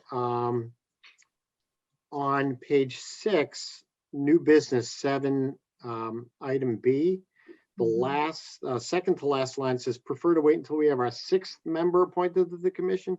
That should say 7th, right above the number 8 next meeting. I don't know if you can see that. So we're actually counting Matt as a member? Yeah, he's a select board rep. I'm only teasing. I'm Yes. sorry. I'm Come getting very on. punchy. I've had a very long week. Okay. And then the final thing, the very, very last line, because I had sent you the Word document of the agenda to Yep. assist you in doing the minutes, I always have my name and phone number and Oh, email yeah. address. You can just delete that line because it doesn't become part of the minutes. It's really part of the agenda. I think you. What are you I'm chuckling at? sorry. Okay. Am I being picked on and don't even know about it? I've got it. Remove Roger's info. Yeah, yes. All right. So, Okay. okay. All right. Any other discussion on the motion? Hearing none. All those in favor by roll call. Daryl. Abstain. Yep. Christy. Yes. Matt Often. Aye. Catherine Dorr. Aye. Jen Pearson. Abstain. Abstain. Laura Deneen. Abstain. Roger Trahan. I declare the motion carried. Okay. All right. All right. Old business. Some standing items. Quick update on Gummery Wood, the Grafton Land Trust. Mark Lesser had shot me a brief email reply that he would be sending the Grafton Land Trust a 90-day letter to complete the work. he had indicated to me that he was under the notion that it would have been done by now. And I reminded him of some correspondence that Land Trust had actually communicated to him that they weren't going to do this until the end of mud season, which I guess in New England terms is sort of approaching. Right now I hear the rain outside my window and I can only imagine what the riverbank looks like. But we should expect a carbon copy of that letter from Mark Lesser at Architectural Access Board to the Land Trust soon, outlining a 90-day deadline to get that work completed. And so Laura, that's where the big opening is, at the corner of Wheeler Road and near the concrete plant or the asphalt plant. They put some stone down and it was somewhat loose underfoot. So Land Trust is relocating the trailhead a little to the left of where it currently exists. So, all right, so the second item on old business, 76 to 78 Worcester Street. We spoke about this at our last meeting regarding by consensus meets, touching base with Mr. Berger. And I had spoken with him, and the owner of that strip mall will be restriping the whole parking lot anyway soon, including taking care of the proper access aisle painting and signage for that lot. And so, Laura, that was where the Joy Cleaners used to be in Santander Bank.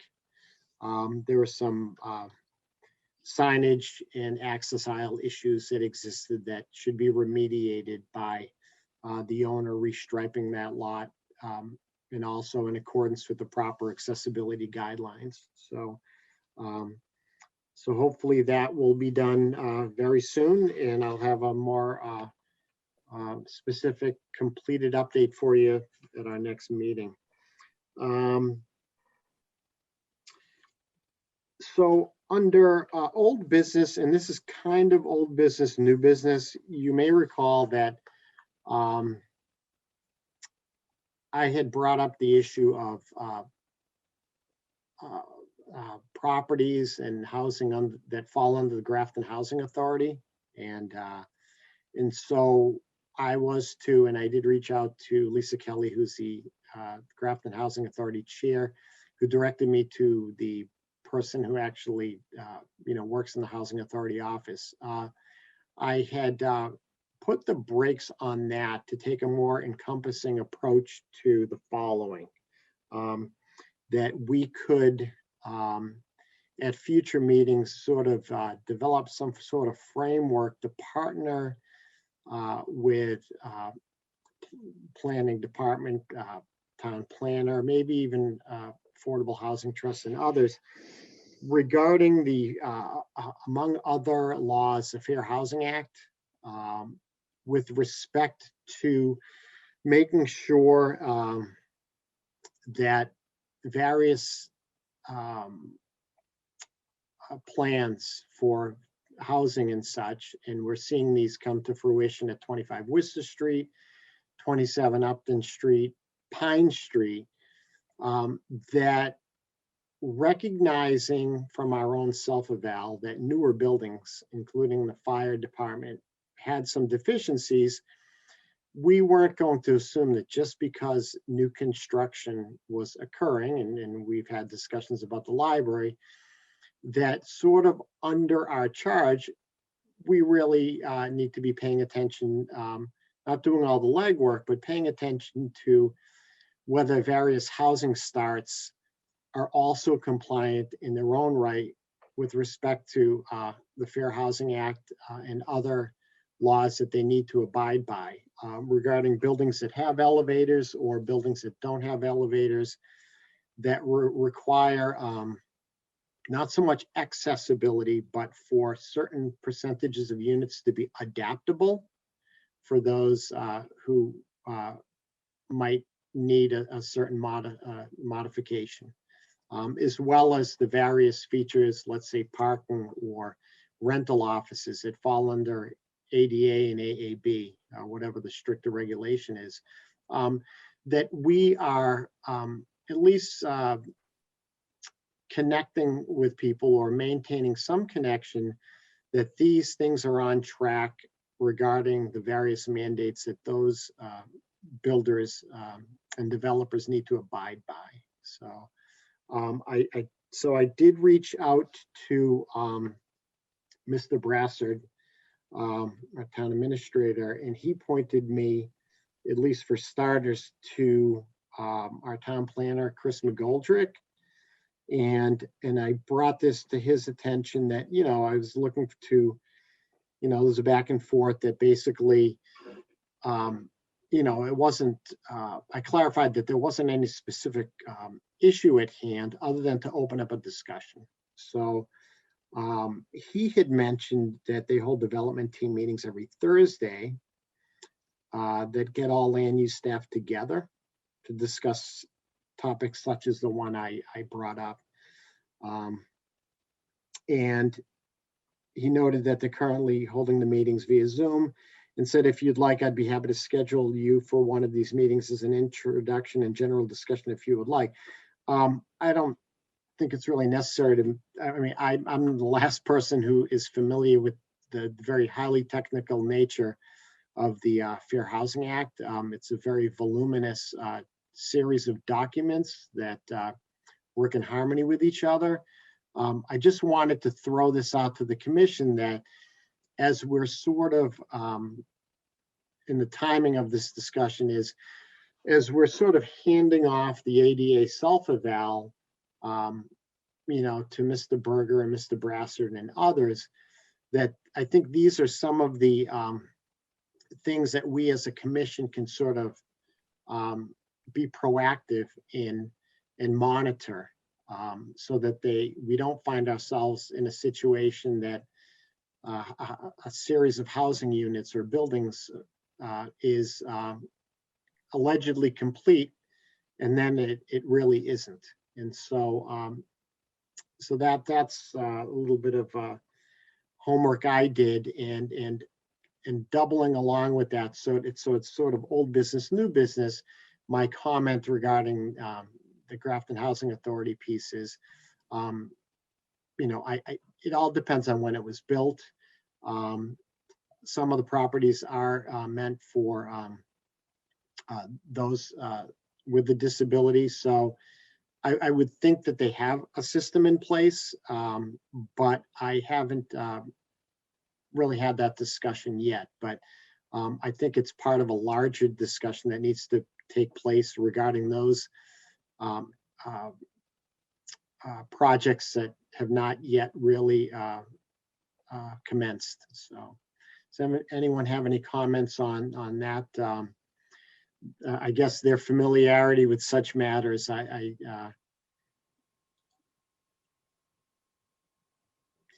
so I mean, I can, I'm going to, politely decline the invitation to Mr. McGoldrick. That's my plan to attend the meetings. I don't think we need a sort of rep to be in their weekly staff meetings regarding the various stakeholders that do this on a day-to-day basis. But, absent anyone else wanting to take this on, I'd be willing to keep an eye on this and become more familiar with those disability mandates regarding multifamily housing, including public housing. So that's all I have on that piece.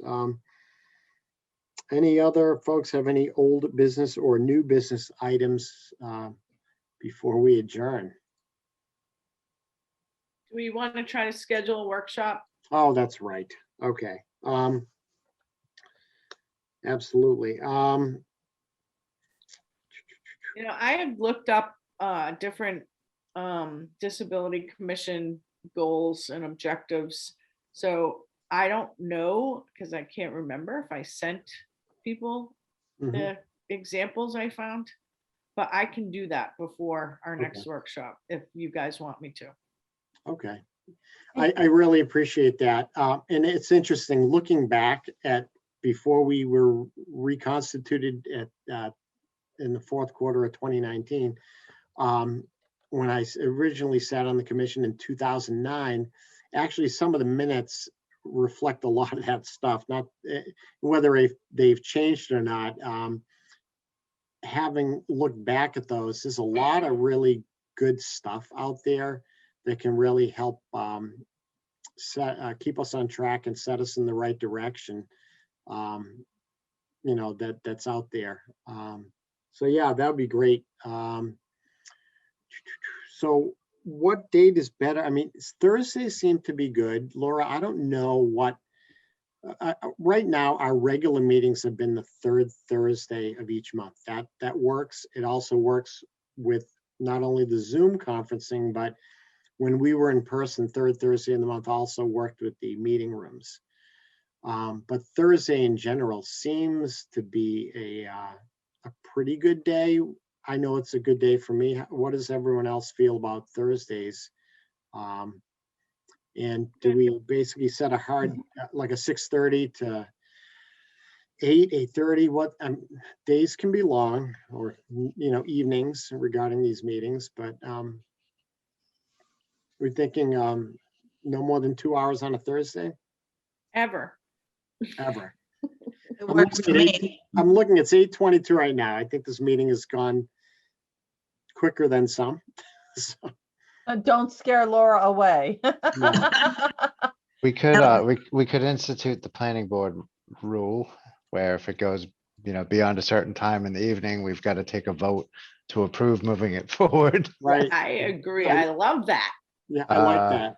I like that. No, I mean, look, the workshop, it'll be an hour and a half, I imagine. Yeah. I wouldn't anticipate it would go any longer than that. Okay. No. All right. So, So I think that the main things, it's got to be posted. And I think we have to, if somebody would want to attend and view the deliberations, then, we just need a facility that will be able to accommodate for that. and I don't want to put anyone on the spot, but like I've been double vaccinated, but the second vaccine was this past week. And I don't want to put anyone on the spot to feel pressured to personally attend, but that could be an issue among the 7 of us, one or more I will- individuals.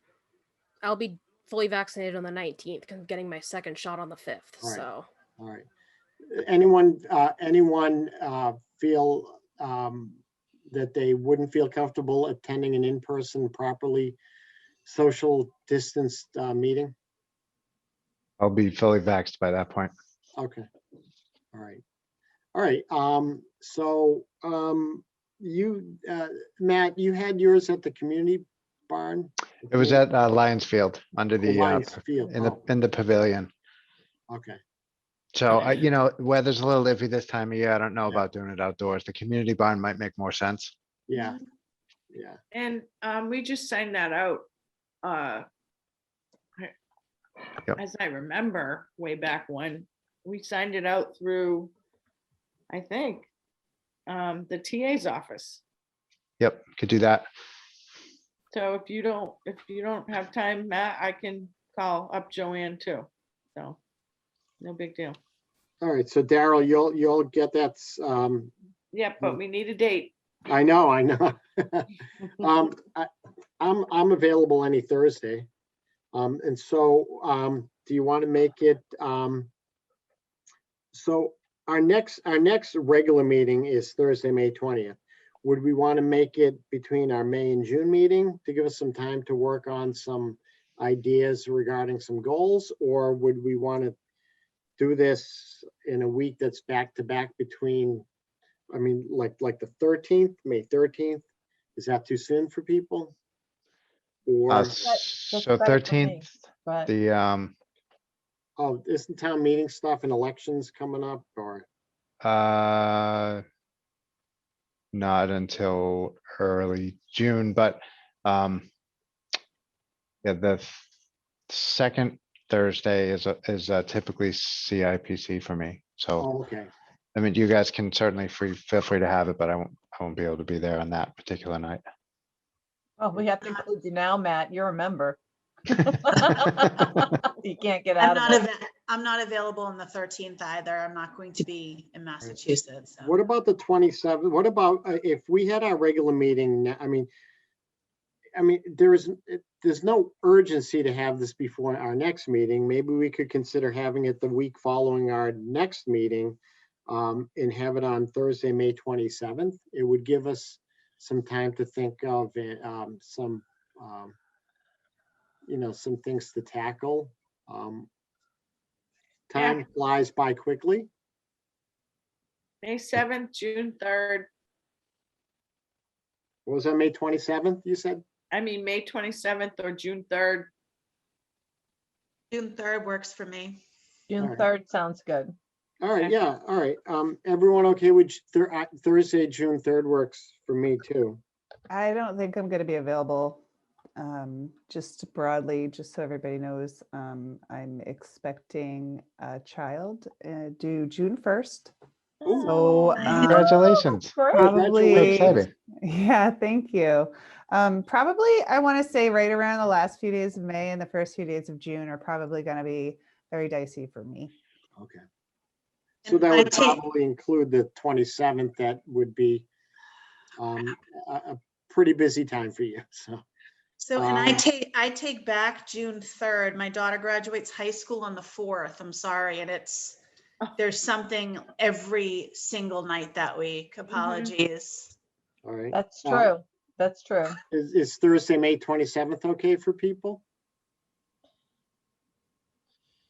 Getting back to that last Thursday of the month?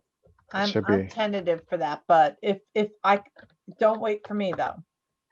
I would be tentative as well. It's just a wacky, if we could do it, and don't wait for me. I mean, everything ends for me on the 4th after graduation. I can do like a big check. What about June But- 10th? June Yeah. 10th works for me. Well, let's see what dates are available through the community barn. Okay. Roger, if both of those are available, let us Which- know and we can get back to you. Which dates are those? May 27th or June 10th. Okay. All right. Gotcha. I'll do that Cool. tomorrow. Sounds good. All right, And and then, what time are you thinking, like a 6:30 to 8? how about 6? How about 6? 6 to 7:30? Okay, I'd like to watch Jeopardy. I don't know, I'm only kidding. My parents watch Jeopardy every night, so. Okay, so Roger, you will be checking with the no, community barn? Daryl will be checking with the Okay. town administrator's office regarding the availability of the community barn. Okay, Yeah. thank you. And then I have one last question. I promise I won't say another word. Do you guys want me to send you a Google Doc for ideas for the disability, Global Accessibility Awareness Day? Yes, please. Yeah, Okay. Yeah, that would and be cool. That's not gonna be considered a deliberation. I know I've asked this before, Matt. No, but- you can actually collaborate on a document Okay. as a board or committee, Oh, so 'cause long I'm as just collecting. we can't be deliberating on anything. But you Okay. can all contribute to a document just Okay. fine. all right. All So right, let I'll me- do that. So Daryl, and this is a question, this is just my own personal style. All right, so when I have sent everyone things, I've attempted to use the Disability Commission at grafton-ma.gov that all of us are recipients to. And in order to make it known that you're receiving it as part of a distribution list, I've always said, that's the reason why I say, dear fellow Disability Commission members, because otherwise it looks like the email is a one-on-one communication. I don't think it, at least when I'm the recipient, it doesn't look like it's coming as part of a distribution list. So I'm going to ask that if people are communicating through the Disability Commission at grafton-ma.gov to get everything to all of us, like some piece of information, that the salutation reflects like that it's going to everyone. That's just a request, but Sure. all right. Okay. I will accept a motion to adjourn. All right, motion. I had made by- another. No, I had another. Oh, I'm sorry, Catherine, to you have a add. question. I actually had something to bring up because I do commend the Grafton Police Department for putting something up on their Facebook page about Autism Awareness Month. Yeah. However, they are using the puzzle piece things for their logos, and a lot of people in the autism community kind of view the puzzle piece decor as offensive and would prefer the use of an infinity symbol instead. So I don't think anyone has reached out to them about that. They may not be aware, but yeah, there are several issues within the autism community about that particular symbology. So That is so interesting because other police departments in Massachusetts are using the exact same. yeah, it's not something that people who aren't autistic really know about. And basically we're trying to raise awareness about it because we feel like it's a little infantilizing and feels like there's like a missing piece when really we're full people. And yeah. Okay. It's a good You're point. saying that there's an infinity symbol?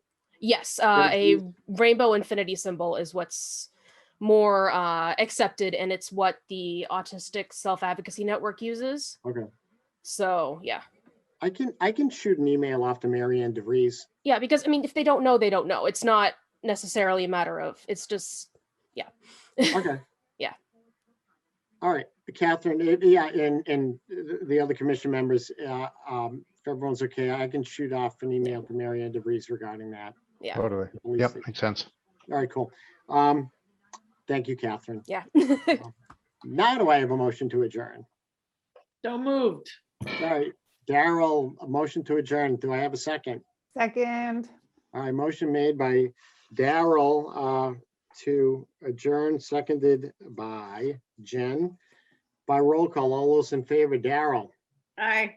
Christie, Aye. Matt, Aye. Catherine, Aye. Jen, Aye. Laura, Hi. and Roger. I declare the motion carried. This meeting is adjourned at 8:33 p.m.